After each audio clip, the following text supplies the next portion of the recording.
So students, welcome to this new class. In this class we will discuss region elimination method. So first I would like to give some introduction about this. Before this, what we were doing bracket determination method or bracketing method.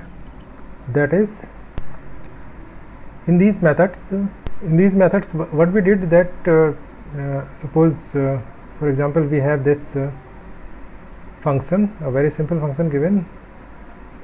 In bracketing methods we pinpointed in which bracket the minimum of the function is falling, means like this.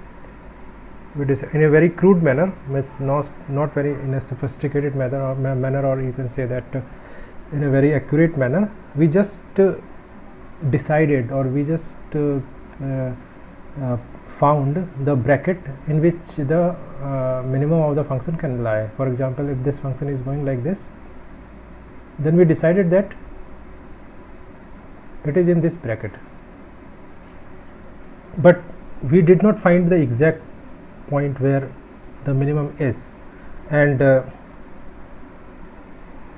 in these methods, two methods were there. One was exhaustive search method, and number two was exhaustive search method, and number two was bounding phase method. So this was a very slow method in which you were going like this, and here 3 points you were taking, and then seeing that what is the function trend. If it is like this, then you go to the next point. And in bounding phase method, what you do that the same way you start, but when you see that here it has got no minimum, then you increase the phase this, so that you can reach to this point, this bracket, in less time in comparison to exhaustive search method. So these methods are to find the bracket in which your minimum is lying. Now we need to find the exact point where this minimum point is. For that we will use region elimination method. What these methods are, I will introduce this method actually. So it goes like this, that with the help of bracketing method, suppose you have bracketed the minimum of the function. It is like this. It can be, I am not making the figure exactly. A function is going like this, so you can say that here is the minimum line in this bracket. Now in this method, region elimination method, what you will do that you will just at various points, suppose you take some point here, you will find values of the function. Here this, suppose it is you can say this, and here it is this, here it is this. So if you can see this trend, trend in this bracket, you will see that function is going like this. So it is certain that here in this region no minimum can occur. So you eliminate this region from your search. You just don't do your search here, you concentrate your search within this region, and after then you say do the same kind of thing, and ultimately you will reach this minimum point this way. And this we will learn in the numerical examples. Here just you understand that if your trend is like this, or if your trend is like this, then you can eliminate those regions. You don't have to search these points, because there is no question of there being any minimum. That's why it is called region elimination method. Now in this method there are many many methods are included in this region elimination method. So first method is, its one type is interval halving method.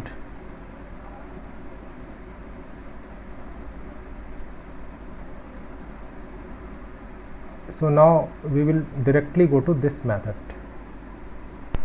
I am telling you the numerical example directly, so that you can understand it in little time.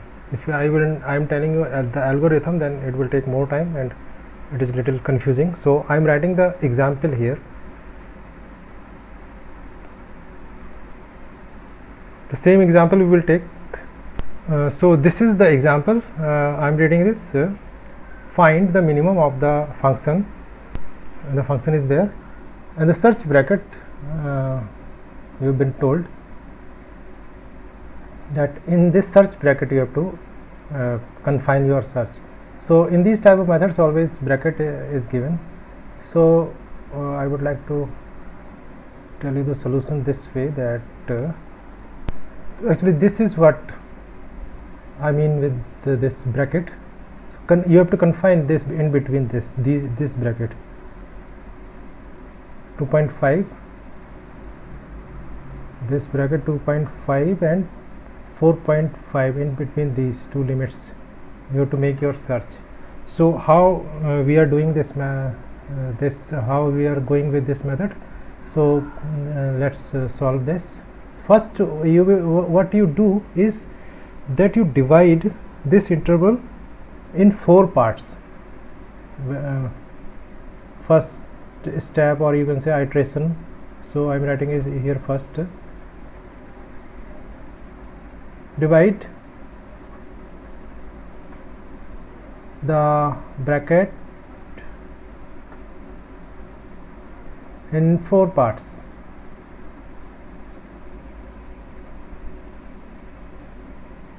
So how you will do that? First you will get the middle point. I'm doing it like this. So in this graph I have this zoomed in this area. So this is your lower limit and this is your upper limit. Now you have to divide this area into 4 parts. So first you will get the middle point of it. So how you can do that? Very easy it is. Just this way you can do the middle point. This will be, so it is like this. So where you will get this 3.5 and just in between. So this is your middle point. After then you get middle point of this bracket. So how you will get it? Just very simple way.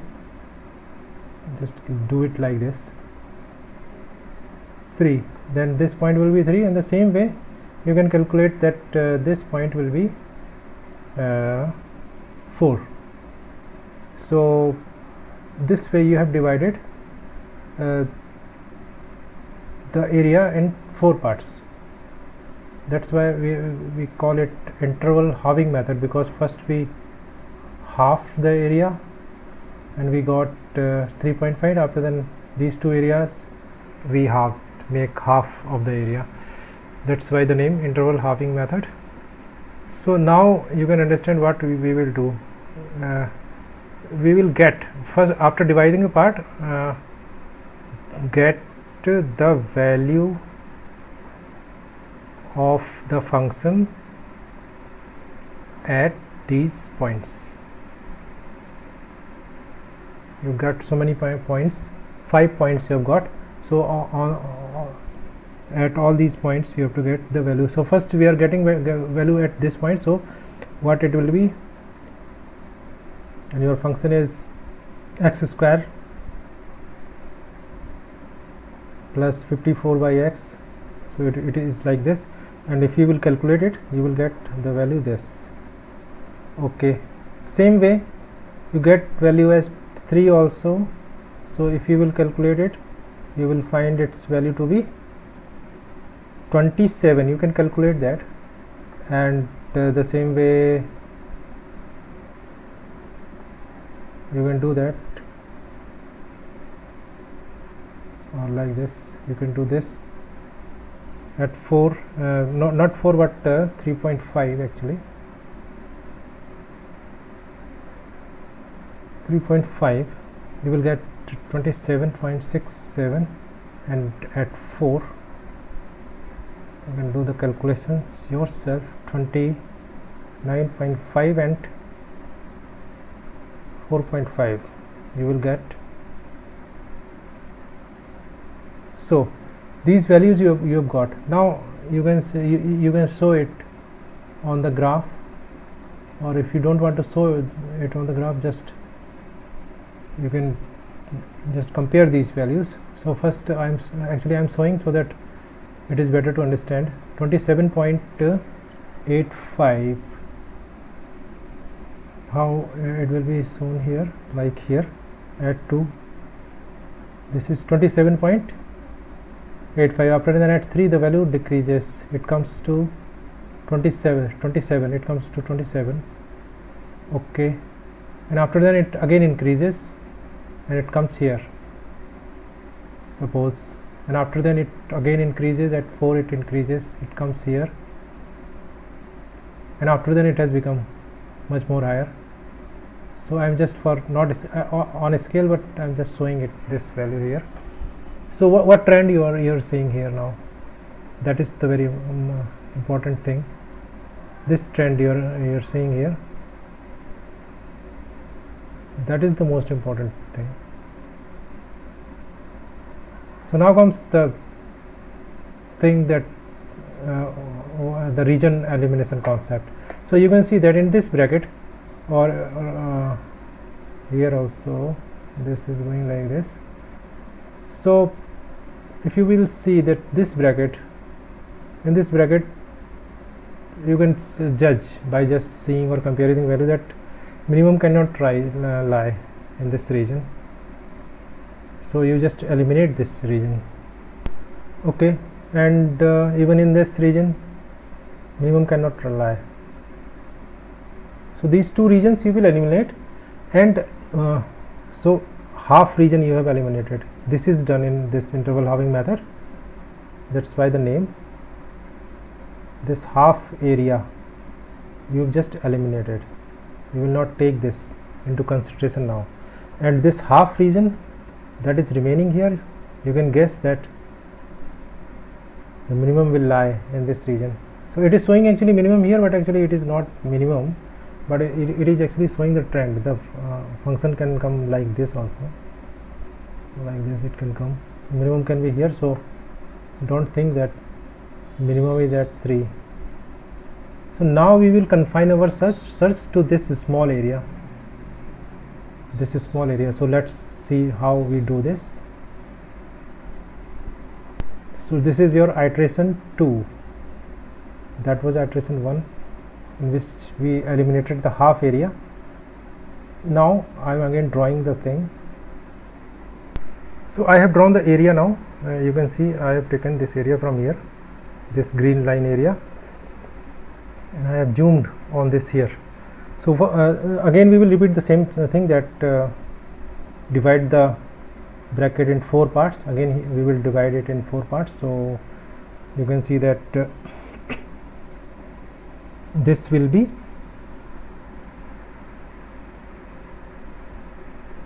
this point will be 3, the middle point will be 3, and you divide this area also. If you will calculate these things, you will get 2.75 here and 3.25 here. So you can very easily calculate this. After then again you will calculate this step, you will do get the value of the function at these points. So you will get value of the function at these points. So these are the values that I have calculated. Now you can compare it here and decide what half area you have to remove. First I would like to show it on here, 27.85, first value it is to be shown here, and after then 27.198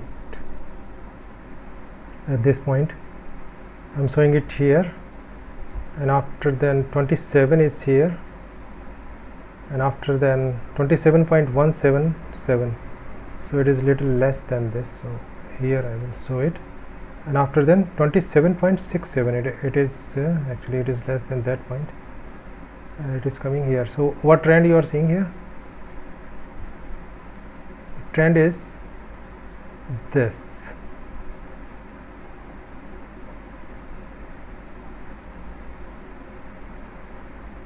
So can you decide what region you have to eliminate now, what half region you have to eliminate?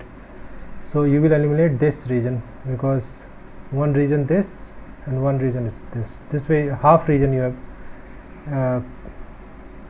eliminated, because this is this and this combined is half of the whole region, and you will take this region this time. Now this area you will confine, because it seems that the minimum is here. So let's go to the third iteration. So here you can see that how I have taken only this area, green line area, 2.75 in between 2.75 and 3.25. so here I have zoomed in this area. Now again I will divide this area into 4 parts, first half and then again this. So if you will calculate this, you will find it is to be 2.875, and this will be 3 itself, and this will be 3.125. Now if you will calculate the values of the function here, you will get, so these are the values that I have calculated, and if you can show these values on the graph, you will get 27.198 I am showing here. Let's show it here. 27.048, let's show it somewhere here, and after that 27. There is not much difference between this and this, and even this. So you can say that it will be like this and it will be like this, and 3.25 is 17, so it is here. So now again you can see that now how you will eliminate the area. You will eliminate this area, because there is no question of the minimum lying here, and this area here, and only this area now you will take. So now we will take this area and do the same kind of operation in this area, and after that you will find that you will reach to the minimum more and more. For example here, like this it is here, and now iteration 4 you can do yourself. And now the question is how long we will continue. So it will depend upon you then, that how much accuracy you want, that is the what difference you want to take. Suppose this is difference, this difference is actually, if you will see that this is 0.25.